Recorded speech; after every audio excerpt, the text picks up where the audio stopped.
The storm front was now at the beach. I still couldn't find the ring Layla lost, and now I was out of time to find shelter in the forest.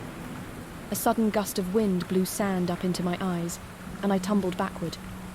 The wind was picking up, and I was being tossed back every time I tried to get back on my feet. I flailed, trying to regain my sight and my balance. I slammed against some wood pieces and instinctively grabbed on. I blinked away the sand and looked around. I realized where I was, and what I was holding. The roots of the tree.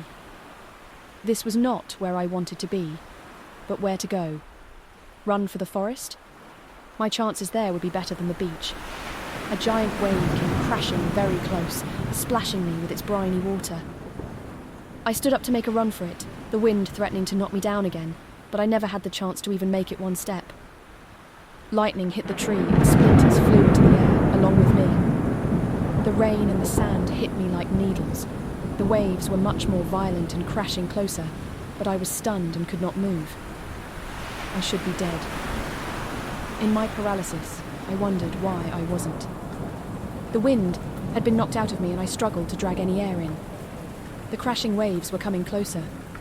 I could feel the boom as lightning struck nearby again. I couldn't move. I needed to run. I needed to breathe. Suddenly I was lifted into the air. It was Reed. He grabbed me by my shirt, tearing some of the buttons off, but clearly he didn't care about that as he tossed me over his shoulder. Air finally made its way into my lungs, but barely. He ran to the parking lot. I saw another lightning strike on the beach near where I had been. The massive boom shook the air all around us. He quickly jumped into the vehicle, the old 1960s van used by the kitchen staff, and tossed me down on the middle row, sliding the door shut behind us. Reed leaned over me, his expression filled with concern. Come on, wake up. His voice was so close to me. I tried to speak, but my mouth felt completely dry and I wasn't in control of my stunned body yet. He checked me over, turning my face this way and that. He suddenly licked my neck. A warm, tingling sensation travelled through my body, easing me out of my shock. I blinked in surprise. He continued to lick my fingers, my cheek, the corner of my mouth, and my body continued to melt. Why was he doing this? What was happening? Why didn't I mind? The tiniest of sound made it past my shock. The licking stopped short of my lips touching his. Sorry. He blushed. It's instinctual. You had cuts. Oh, he was healing me. I could feel the warm energy seeping through and I could move again. I blushed at what I had started to think. Most werewolves had fast healing on their own, except me, because I was broken. Maybe as the new alpha, Reed felt responsible. That must be it. Fighting against the mortifying embarrassment, I was finally able to say, "Thank you." Reed lifted himself only a little bit as I scooched up. With him not giving me space, I barely managed to prop myself up with my elbows. I noticed my legs were pinned between the seat back and Reed's torso. I tentatively looked up at him, and he looked furious. What do you think you were doing? I shrank away all of 1 inch and started mumbling my response. I didn't want him to be angry with me. Not Reed. The wind knocked me back, and I ended up at the tree. I was going to run for the forest, but I got hit by lightning, and I tried to cover my face with one hand, so that I didn't offend him by looking at him so closely. Taking a quick breath in, he took my hand and moved it away from my face, patiently clarifying his question. Yes, I saw that part. Why did you stay behind? His voice was still angry, but hushed. A chill tingled through me. I breathlessly managed. Layla lost her ring. No, she didn't. It was on her finger as she was driving back. He looked livid, his eyes glowing for a moment, but the hand holding mine in his remained gentle. It took a moment for me to understand that she had played a prank on me, and I fell for it. I took her at her word and never looked at her hand. How stupid of me. But I was relieved. It wasn't lost. I was really worried. Reed blinked. He stared at me in disbelief. I was worried about you. His statement was surprising to me. I had been keeping my eyes cast to the side, even when he moved my hand. But now, somehow, in the small space of this vehicle in the middle of a storm, it felt allowed to look directly into those dark, honey eyes. Status just didn't matter right now. His expression of worry and anger was so mesmerizing. Was this really for me? Why would you risk your life over a stupid ring? This statement snapped me out of my mesmerized state. How could he say the ring was stupid? It was everything I ever dared to wish for. It's not stupid. My response took him aback. Anger rose up in me like a fountain, and I couldn't stop my words. Do you know how lucky you all are? I'd give my life for that ring. It's everything I worked for, and everything I can never have. My eyes started to well up. Did you know I'm 19? He went pale and shook his head. I stopped, realizing what I had just admitted to. He knew what this meant. Why he looked so hurt, I didn't understand. I was the one that was hurt by the moon's rejection.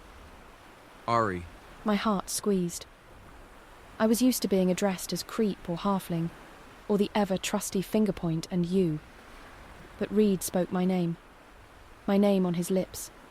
The heat of it could melt my spine. Oh, how I wished I could have been a wolf. His wolf. I trembled at the futile wish. I stood there like a fool, thinking that the moon would bless me. When I begged, the moon told me there was nothing I could do to earn it. Something I said made him look a bit confused. That ring would have meant I'd be a full wolf. No more halfling nothingness. You're not nothing. I could run and be strong and be loved. I was too close to admitting things that shouldn't even be thought. Reed gave me a look of... I couldn't really tell. Maybe it was pity. I gave up. Apparently, I don't deserve any of it. He shook his head. A ring is still not a reason to put yourself in danger like that. I can at least be of service to my pack. At least I'm allowed to do that. The wind blew and whistled by. I shook. It's too late, isn't it? I'm nothing now. I can't stay with you. He let go of my hand, cupping my face instead to wipe my tears with his thumb. The way he was looking at me, I could make myself believe that I was wanted. He needed to stop, or I would want more. Realizing I must look in a state right now, with my wet hair every which way, and my bangs all messy, and my ripped shirt, I shyly closed my blouse. Reed noticed my quiet movement. What is that? I looked down to see what he saw. Through my soaked blouse, he could see the crescent shape of my tattoo. I quickly tried to cover it with my hand, but he was faster. He pulled the wet fabric out of the way, another button going flying. My voice shook with fear. It was my way of honouring her. He knew I meant the moon. He closed his eyes, trying to contain his anger. When he looked back at me, he spoke in a controlled tone. To get a moon on your heart is sacred, Ari. You know that. To imitate it, it's sacrilege. But it's not a moon, I whispered, another tear crawling down my cheek. I can see that now. He realised he was holding my blouse open and flipped the fabric back to cover my chest. But you know our laws, our faith. Anyone else gets a glimpse of this, they might not wait to find out what it really is. They'd claw out your heart first. At least then, I would have given my life and proven my devotion. Why don't you understand? Reed growled. I cried. Please let me stay.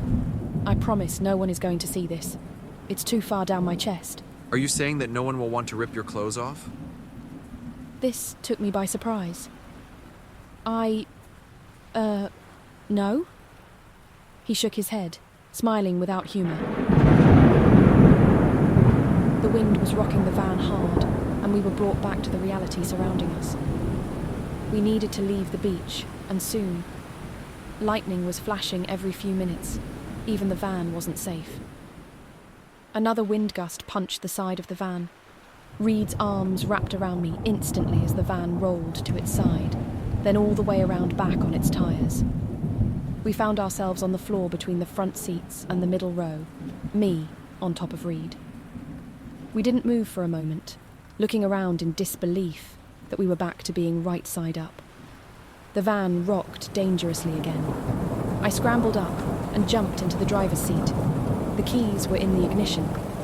Reed joined me up front, wiping the windows that were all fogged up. I started the engine and we roared down the road. Amazingly, the van managed not to break down as I broke the speed limit. "Why the van?" I asked, frustratedly dealing with the sticky clutch as I shifted gears. It had keys in it. Reed yelled back.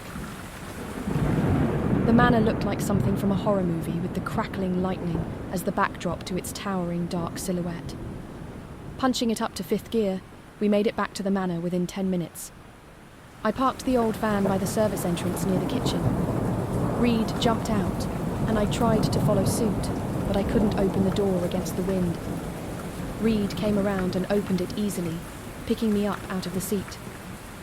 Tossing me over his broad shoulder fireman style, he rushed inside, passing through the kitchen and down to the cellar. He set me down in front of the door to my silo. Don't come out until you're properly dressed. I looked up at him, thinking this would be my last chance before status mattered again. Reed. I dared to say his name aloud. I had never done that. Did he just shiver? He gave a quick sigh. Yes? Thank you. And I'm sorry. Sorry for? Staying behind knowing there was a storm coming. And? Putting you in a situation where you had to heal me. I was still looking into his warm eyes. I didn't want to look away. There was a low rumble in his chest. And? I thought about it. Then I noticed a rip on his favourite hoodie. I'm forgetting your shirt ripped. My hands reached for the ripped seam. I had inadvertently brought myself into his personal space. No one but those invited should be so close to him. I would have stepped back, but I froze as I looked back up at him. Reed's eyes glowed menacingly, and that rumble in his chest sounded deeper. His arm went around my waist and lifted me as he took us into my tiny room. He didn't notice how small the space was, though, as he leaned me against the wall and closed the door. He sniffed at my neck, his lips hovering over my skin. Do you know how intoxicating you are? I shook my head. He fiddled with my loose, wet blouse, not quite opening it, but hinting that he could. Oh. My outburst made him let go. I get it. Yes. I'm sorry for not realising that I live with a pack of horny wolves that might see me as something doable at some point. Even though I disagreed with this assessment, Reed seemed to want to make a point of this. He straightened up. Well, as long as you understand. I moved away from the door, Reed having to manoeuvre in step with me as he was now seeing there was no room otherwise. I didn't want it to, but our time came to an end. We had to return to reality. I took one more long second of drinking in his features. His brown curls loose and wet from the rain, the drops caressing his angled jawline, those honey eyes. I tore my eyes away. Alpha. A moment of silence filled the air. I did not look at him, not even a peek. This was me, showing that I would keep my distance as I should. I won't tell anyone what you told me, he said. I knew he meant about my lack of wolf and my tattoo. I felt relieved. He wasn't kicking me out. Thank you. The door opened and shut, and that was that. The end of nothing. It was nothing.